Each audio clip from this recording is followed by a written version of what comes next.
All right, so here we have going to take a look at a couple questions that people often ask me about. These start with number 6 on page 669 in the official guide.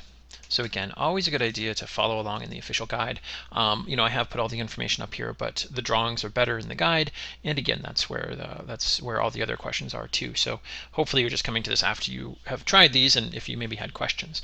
But here's a good example of a question where it's only a number 6, so it's not meant to be that difficult, but it definitely gives people problems. And I'd say the main reason is because, one, people aren't necessarily 100% comfortable with sort of the f of x notation, and two, they tend to sort of make some assumptions. So let me show you what I mean about that. So here the question reads, the graph of y equals g of x is shown above. If g of k equals 1, which of the following is a possible value of g of k?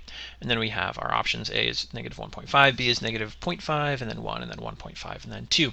So before we dive into this, let's just break down what the pieces are when we're talking about f of x notation. Here we have a g of x too, but it's the same thing.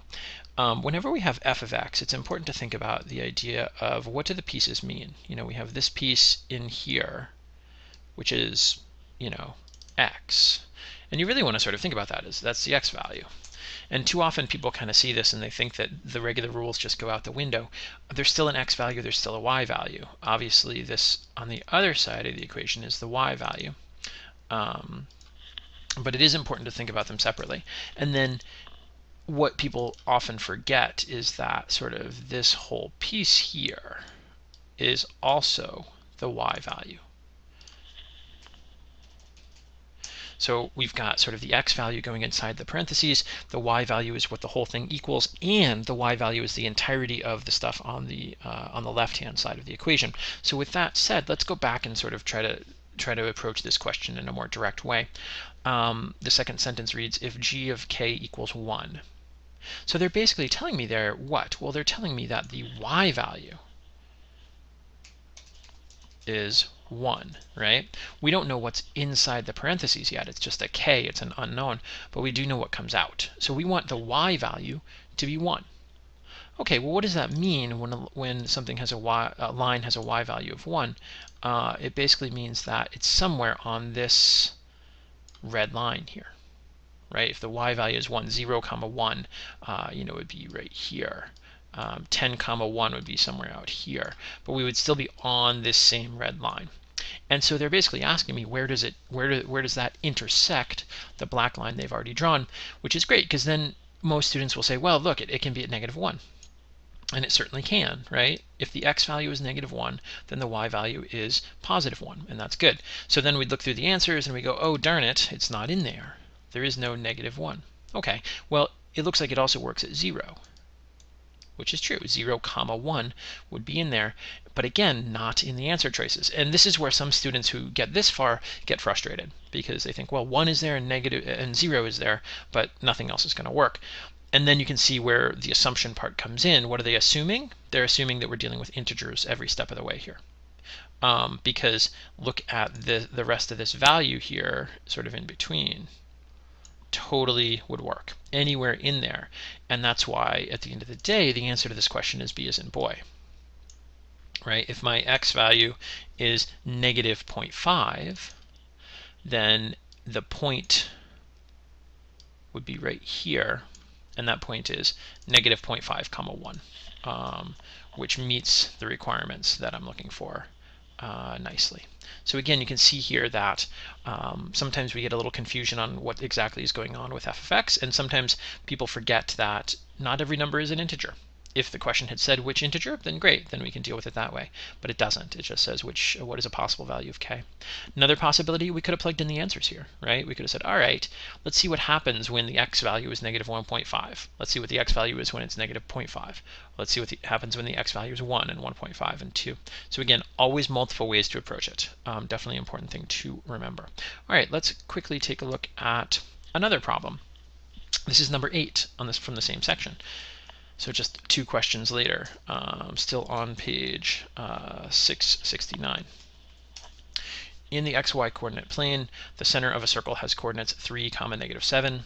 If one endpoint of a diameter of the circle is -2, -7, what are the coordinates of this the other endpoint of the diameter?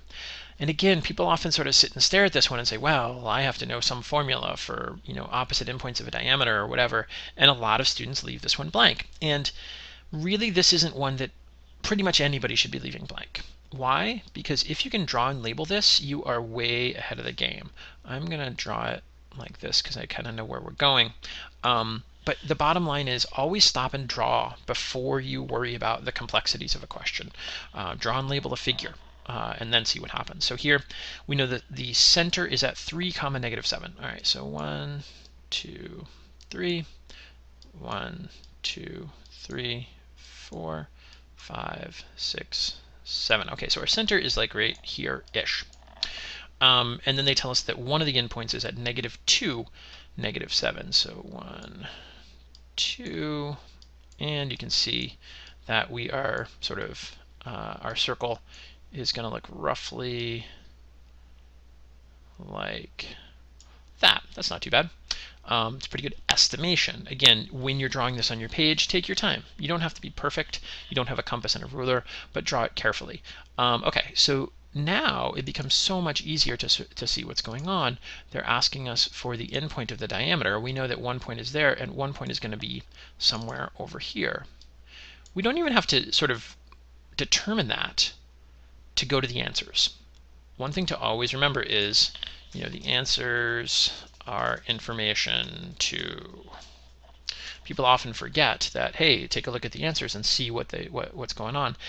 Look at answer choice A, -7, -7. Is that going to be way over here? Well, no, not even close, right? -7, -7 is going to be, somewhere way over here. Not close. Okay, what about -2, -2? Well, no, -2, -2 is sort of right here-ish. So that's not close enough. What about 3, -2? Nope, that's like right here. Not even close. What about 8, -2? Well, that looks like it might be right sort of here-ish. We're getting closer, but it's still not even a reasonable sort of guess, and so it's out. Oh, I forgot the negative sign in the drawing. I'll put that in for E. E should read 8, -7, not 8, +7. And you can see that that's totally in the right ballpark. That doesn't prove it's right, but because we already have 4 wrong answers, we can be super confident and go with answer choice E and never deal with this question again. Again, bottom line, don't let yourself get intimidated by these questions. Draw it out, label it, and you'd be surprised at how often the question just kind of falls apart.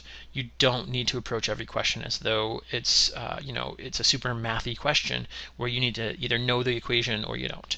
Draw it out, label it, see what you can do. All right, thanks. And as always, if you have any questions, feel free to email me. It's aaron@passportprep.net. I'd love to hear your questions. Thanks, and good luck with your preparation.